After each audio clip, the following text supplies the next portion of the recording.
brief moment and consider what it says in the Bible, that the one that is the leader amongst you shall also be your servant. Now that's heavy, because as we grow and mature in this crazy world that we live in, our perspective on things, it changes, you know. And it took some time for me to fully comprehend that Bible verse, and it took some time for me to fully comprehend and accept the unconditional love that I received all my life from this amazing woman. Again, I had to grow and put some things into perspective, particularly the work that was put in, the service, and the sacrifice.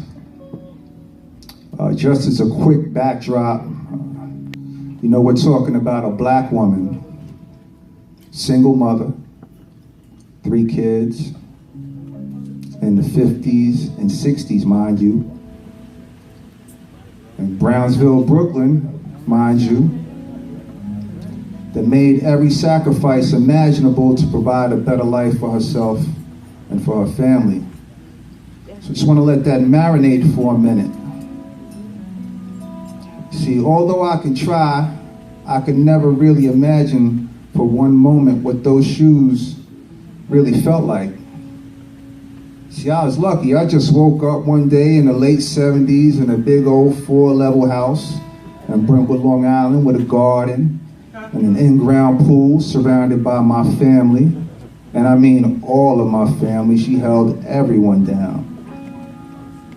You see, I got to enjoy the fruits of all these sacrifices after the fact. I didn't put in the 16-hour shifts. I didn't start a dry cleaning business from the bottom up. I wasn't out there hustling the Stanley full of brushes and the Avon beauty supplies. It's funny, like every human being, I have 4 biological grandparents. I don't know much about 3 of them. Actually, I never even met 3 of them. I've only had 1 grandparent all my life.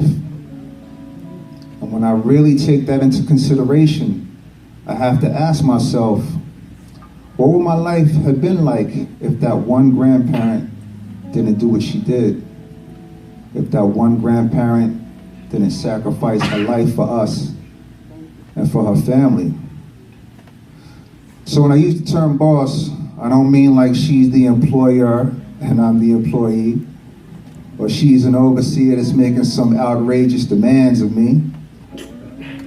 Her leadership may be better defined as teacher, and my role best defined as an apprentice, because she never asked for anything in return for all of those sacrifices, other than I pay respect and I pay attention. That I take her example and do something with it, that I grow up one day so I could become my own boss. And with that being said, I love you so, so much, Grandma. I mean, I could write a book about it, and all the words in that book could never express how I truly feel about you. And I just want to say happy 80th birthday, Grandma, and thank you for being the boss.